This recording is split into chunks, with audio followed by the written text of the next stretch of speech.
খাগড়াছড়িতে এবার আমের আশাতীত ফলন হয়েছে।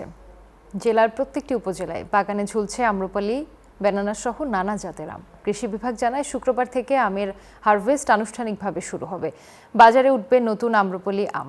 জেলায় এবার ৫,০০০ হেক্টর জমিতে আমের চাষ হয়েছে। লক্ষ্যমাত্রা ধরা হয়েছে ৬৩,০০০ মেট্রিক টন।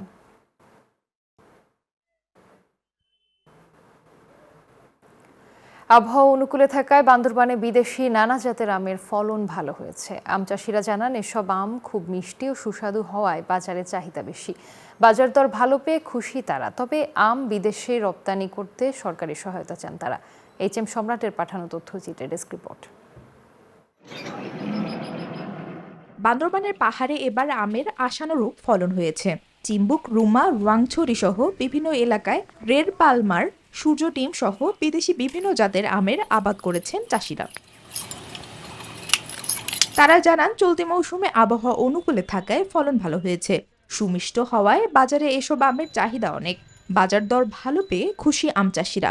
টার্গেট অনুযায়ী আমি বিক্রি করতে পারবো এবং আর্থিকভাবে লাভবান হবো বলে আমি মনে করছি। কৃষি সম্প্রসারণ থেকে যদি গাইডলাইন পাই আমরা এই আম চাষের উপরে, তখন আমরা আম চাষি গুলো সবাই উপকৃত হব। সমস্ত বিদেশি আমগুলো আপনার খাইতে খুব সুস্বাদু, টাটকা, মিষ্টি, মানে কি আমরা বিক্রি করে খুব শান্তি পাইতেছি।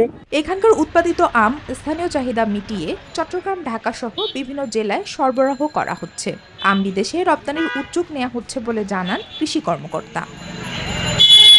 আমাদের রপ্তানির যুগে একটা আম উৎপাদন প্রকল্প আছে, সেই প্রকল্পের মাধ্যমে তারা উন্নত এই জাতগুলি কিভাবে রপ্তানি করা যায় তারা সেগুলি চাষিদের তালিকা চাচ্ছে। কৃষি বিভাগের তথ্য মতে বান্দরবানে ১০,৫০০ হেক্টর জমিতে আম চাষ হয়েছে। Desk report, news 24।